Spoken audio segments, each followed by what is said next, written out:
Assalamualaikum warahmatullahi wabarakatuh. Saya Cica Rahmadita dengan NIM akhir 186 dari kelas E akan mempresentasikan mengenai kajian penemuan dan pengembangan selektif serotonin reuptake inhibitor dengan reseptor reuptake serotonin sebagai antidepresan. Latar belakang depresi dan SSRI. Depresi merupakan gangguan mental global terkait defisiensi serotonin. Yang pertama ada hipotesis monoamin, yaitu hipotesis klasik. Depresi merupakan defisiensi serotonin. SSRI dapat menghambat reuptake sehingga meningkatkan serotonin sinaptik.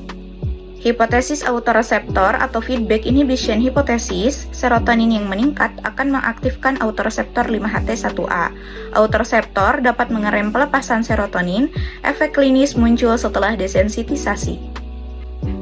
Yang ketiga, hipotesis neuroplastisitas yaitu BDNF hipotesis. Depresi menurunkan BDNF dan neurogenesis.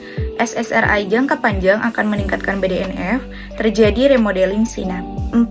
Ada hipotesis aksis HPA yaitu stres hormonal hipotesis.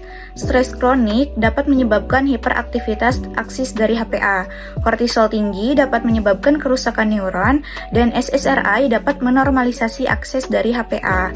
Hipotesis inflamasi atau neuroinflammation hipotesis, depresi dapat meningkatkan sitokin proinflamasi dan inflamasi mengganggu neurotransmisi dan SSRI merupakan efek antiinflamasi secara tidak langsung.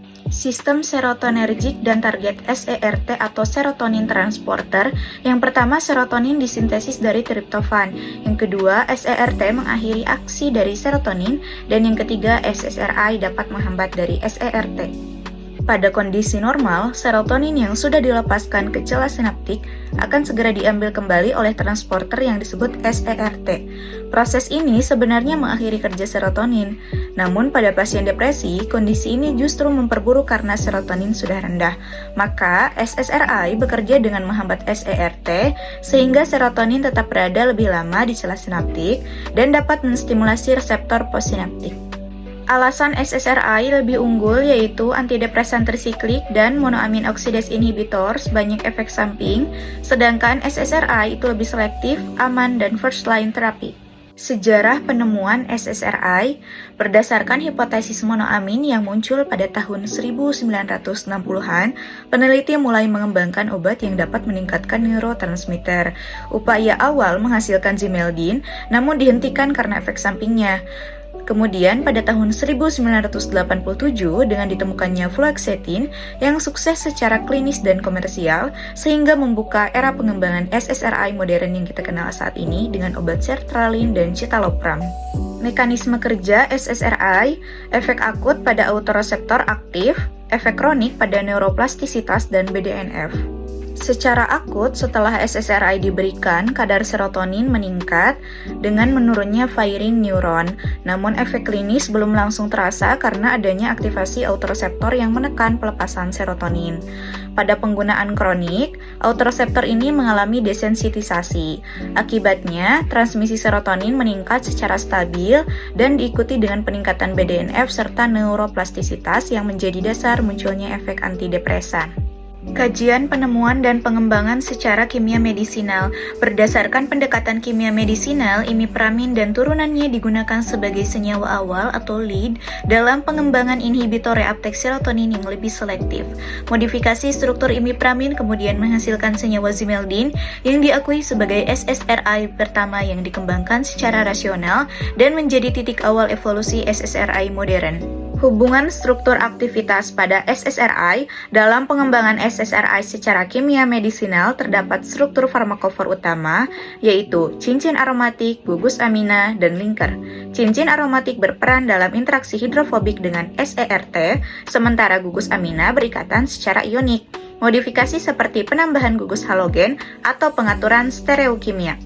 Contoh perbandingan struktur pada fluoxetine trifluormetil meningkatkan lipofilisitas, pada sertralin, klorin diatomik meningkatkan afinitas SERT, S-citalopram, S-enantiomer dapat meningkatkan selektivitas. Senyawa-senyawa hasil pengembangan, yaitu fluoxetine memiliki waktu paruh panjang, sertralin memiliki keseimbangan antara potensi dan tolerabilitas, paroxetine paling poten risiko withdrawal, citalopram aman dan selektif, escitalopram paling selektif terhadap SERT. Aktivitas farmakologi SSRI menghambat SERT secara kompetitif dan reversibel sehingga meningkatkan kadar serotonin di celah sinaptik. Peningkatan serotonin jangka panjang memicu adaptasi neuroplastik seperti peningkatan BDNF dan plastisitas sinaptik. SSRI memiliki bioavailabilitas baik, bersifat lipofilik, dan dimetabolisme oleh enzim CYP450. Secara klinis, SSRI efektif untuk depresi dengan respons 60-70% dan juga digunakan pada berbagai gangguan kecemasan. Efek samping dari SSRI yaitu gastrointestinal sekitar 25-30%, disfungsi seksual sekitar 30-70%, CNS sekitar 15-25%, peningkatan berat badan sekitar 10-20%, dan sindrom serotonin yaitu jarang kurang dari 1%. Kesimpulannya, SSRI dikembangkan berdasarkan pemahaman patofisiologi depresi dan hipotesis monoamin dengan SERT sebagai target terapeutik. Fluoxetine pada tahun 1987 menjadi era baru terapi depresi. Sebelum SSRI, terapi depresi banyak menggunakan TCA dan MAOI yang efektif, tetapi memiliki efek samping yang berat.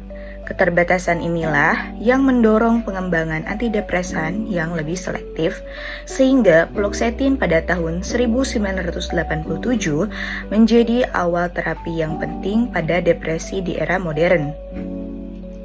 SERT menjadi target utama karena berperan dalam terminasi aksi serotonin. Penghambatan SERT meningkatkan serotonin ekstraseluler dan menghasilkan efek antidepresan melalui mekanisme akut dan adaptasi neuroplastik kronik. Penghambatan SERT meningkatkan serotonin secara cepat, namun efek klinis muncul setelah beberapa minggu. Hal ini menunjukkan bahwa kerja SSRI tidak hanya pada akut, tetapi juga melibatkan adaptasi reseptor dan neuroplastisitas. Pengembangan struktur kimia melibatkan optimasi farmakofor atau cincin aromatik, gugus amino, dan linker, modifikasi dengan gugus elektron withdrawing, dan optimasi stereokimia menghasilkan senyawa dengan potensi dan selektivitas yang tinggi. Struktur SSRI dioptimasi untuk meningkatkan afinitas terhadap SERT dan mengurangi interaksi dengan transporter lain, sehingga diperoleh selektivitas dan profil efek samping yang lebih baik. SAR mengidentifikasi substitusi para dengan gugus elektron withdrawing meningkatkan potensi 5-20 kali, kemudian S-enantiomer lebih poten atau escitalopram 30 kali dari R-citalopram.